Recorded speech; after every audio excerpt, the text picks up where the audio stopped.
Hey, fifth grade, it's Miss Holly. I'm coming back to you today from Dry Valley. It's a little bit cold outside, so I moved inside to my pantry.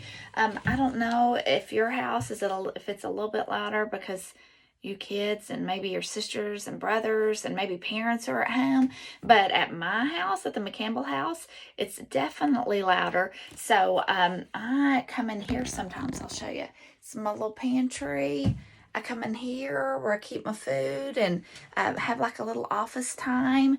And it's kind of my sneak away, hideaway place. Maybe you guys have some place like that too at your house. It's kind of handy to have your own little spot. Okay, last week we read the first chapter of Augie and Me, Three Wonder Stories, and we're starting with the Julian chapter. So it really wasn't the first chapter, it was the first segment of the book. Okay, and we're going to pick up right there today. I hope that you guys are going to enjoy this. Remember, Julian was not very well liked for some really good reasons because he wasn't a very nice person. He said mean things to Augie. He said mean things about Augie. He just wasn't a kid that other kids really wanted to hang around. So sometimes kids act that way. We're not really sure why, and often it's because they've got some kind of history, some kind of something's going on that has caused them just to be unkind. So I'm anxious to find out what's going on with Julian. So let's continue. The call. I remember Mom made a big deal about the call we got from Mr. Tushman.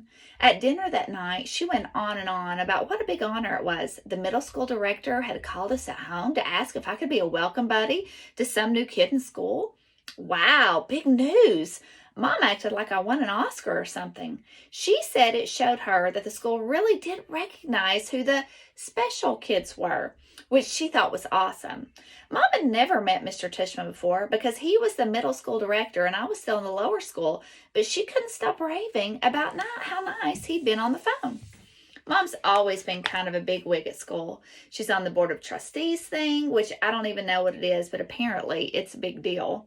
She's always volunteering for stuff too. Like, she's always been the class mom for every grade I've been in at Beecher. Always. She does a lot for the school. So, the day I was supposed to be a welcome buddy, she dropped me off in front of the middle school. She wanted to take me inside, but I was like, Mom, it's middle school. You guys will be doing that next year, won't you? She took the hint and drove off before I went inside. Charlotte, Cody, and Jack Will were already in the front lobby, and we said hello to each other. Jack and I did our peeps handshake, and we said hello to the security guard. Then we went up to Mr. Tushman's office. It was so weird being in the school when there was no one there. Dude, we could totally skateboard in here and no one would know, I said to Jack, running and gliding on the smooth floor of the hallway after the security guard couldn't see us anymore. Yeah, said Jack, but I noticed that the closer we got to Mr. Tushman's office, the quieter Jack got. In fact, he kind of looked like he was going to blow chunks. Oh, gross. As we got near the top of the stairs, he stopped. I don't want to do this, he said. I stopped next to him. Charlotte had already gotten to the top landing. Come on, she said. You're not the boss, I answered. She shook her head and rolled her eyes at me. I laughed and nudged Jack with my elbow. We loved egging Charlotte Cody on. She was always such a goody two-shoes. This is so messed up, said Jack, rubbing his hand over his face. What is? I asked. Do you know who this new kid is? He asked. I shook my head. Guys, remember that this is Julian talking, right? You know who he is, right? Jack said to Charlotte, looking up at her. Charlotte walked down the stairs toward us. I think so, she said. She made a face like she had just tasted something bad. Jack shook his head and then smacked it 3 times with his palm. I'm such an idiot for saying yes to this, he said, his teeth clenched. Wait, who is it? I said. I pushed Jack's shoulder so he'd look at me. It's that kid they call August, he said to me. You know, the kid with the face. I had no idea who he was talking about. Are you kidding me? Said Jack. You've never seen that kid before? He lives in the neighborhood. He hangs out in the playground sometimes. You have to have seen him. Everyone has. He doesn't live in this neighborhood, answered Charlotte. Yes, he does, Jack answered impatiently. No, Julian doesn't live in this neighborhood, she answered just as impatiently. What does that have to do with anything? I said. Whatever, Jack interrupted. It doesn't matter. Trust me, dude. You've never seen anything like this before. Please don't be mean, Jack, Charlotte said. It's not nice. I'm not being mean, said Jack. I'm just being truthful. What exactly does he look like? I asked. Jack didn't answer. He just stood there shaking his head. I looked at Charlotte, who frowned. You'll see, she said. Let's just go already, okay? She turned around and went up the stairs and disappeared down the hall to Mr. Tishman's office. Let's just go already, okay? I said to Jack, imitating Charlotte perfectly. I thought this would totally make him laugh, but it didn't. Jack, dude, come on, I said. I pretended to give him a hard slap in the face. This actually did make him laugh a bit, and he threw a slow motion punch back at me. This led to a quick game of spleen, which is where we try to jab each other in the rib cage. Guys, let's go, Charlotte commanded from the top of the stairs. She'd come back to get us. Guys, let's go, I whispered to Jack, and this time he did kind of laugh. But as soon as we rounded the corner of the hallway and got to Mr. Tishman's office, we all got pretty serious. When we went inside, Mrs. Garcia told us to wait in Nurse Molly's office, which was a small room to the side of Mr. Tishman's office. We didn't say anything to each other while we waited. I resisted the temptation to make a balloon out of the latex gloves that were in a box by the exam table, though I know it would have made everyone laugh. Mr. Tishman, next segment. Mr. Tishman came into the office. He was tall, kind of thin, with messy gray hair.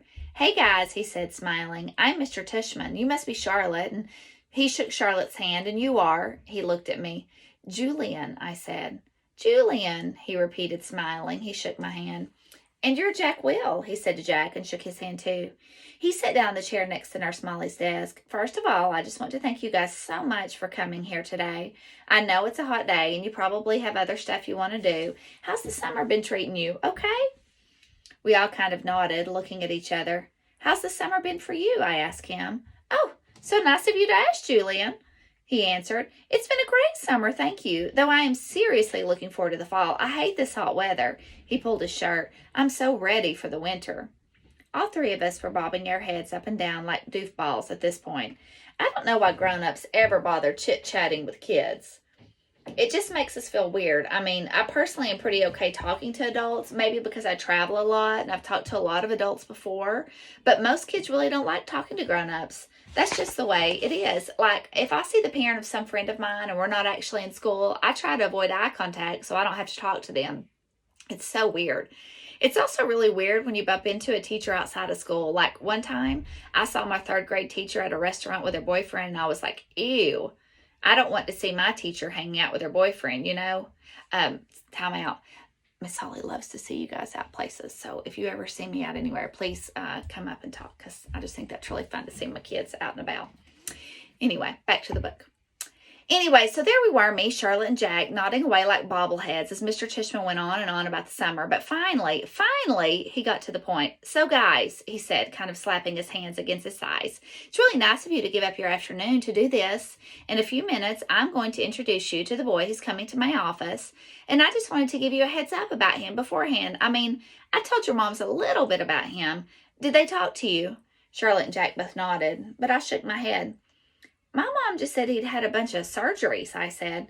Well, yes, answered Mr. Tishman, but did she explain about his face? I have to say, this is the point when I started thinking, okay, what the heck am I doing here? I mean, I don't know, I said, scratching my head. I tried to think back to what Mom had told me. I hadn't really paid attention. I think most of the time she was going on and on about what an honor it was that I'd been chosen. She really didn't emphasize that there was something wrong with the kid. She said that you said the kid had a lot of scars and stuff, like he'd been in a fire. I didn't quite say that, said Mr. Tishman, raising his eyebrows. What I told your mom is that this boy has a severe craniofacial difference. Oh, right, I interrupted, because now I remembered. She did use that word. She said it was like a cleft lip or something. Mr. Tishman scrunched up his face. Well, he said, lifting his shoulders and tilting his head left and right, it's a little more than that. He got up and patted my shoulder. I'm sorry if I didn't make that clear to your mom. In any case, I don't mean to make this awkward for you. In fact, it's exactly because I don't want it to be awkward that I'm talking to you right now. I just wanted to give you a heads up that this boy definitely looks very different from other children. And that's not a secret. He knows he looks different. He was born that way. He gets that. He's a great kid, very smart, very nice.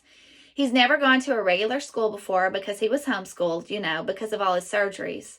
So that's why I just want you guys to show him around a bit, get to know him, be his welcome buddies. You can totally ask him questions if you want. Talk to him normally. He's really just a normal kid with a face that, is not so normal. He looked at us and took a deep breath. Oh boy, I think I've just made you all more nervous, haven't I? We shook our heads. He rubbed his forehead. He said, one of the things you learn when you get old like me is that sometimes a new situation will come along and you'll have no idea what to do. There's no rule book that tells you how to act in every given situation in life, So what I always say is that it's always better to err on the side of kindness. That's the secret. If you don't know what to do, just be kind. Amen. That's so true. You can't go wrong, which is why I ask you three to help me out here, because I had heard from your lower school teachers that you're all really nice kids. We didn't know what to say to this, so we all just kind of smiled. Just treat him like you would treat any kid you've just met, he said. That's all I'm trying to say. Okay, guys? We nodded at the same time now, too, bobbling heads. You guys rock, he said. So relax, wait here a bit, and Mistress Garcia will come and get you in a few minutes. He opened the door. And guys, really, thanks again for doing this. It's good karma to do good. It's mitzvah, With that, he smiled, winked at us, and left the room. All three of us exhaled at the same time. We looked at each other, our eyes kind of wide. Okay, Jack said. I don't know what the heck karma is, and I don't know what the heck mitzvah is.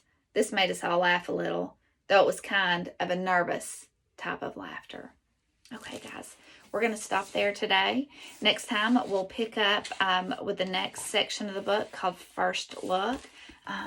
Once again, I miss seeing you guys. I hope that you're enjoying your time at home. I know it's a different time for a lot of people. Us all having to stay home. It's different for us here at the McCampbell house too, but we're just all trying to be kind to each other. We're spending so much time together, and I hope that you all are doing the same with your families.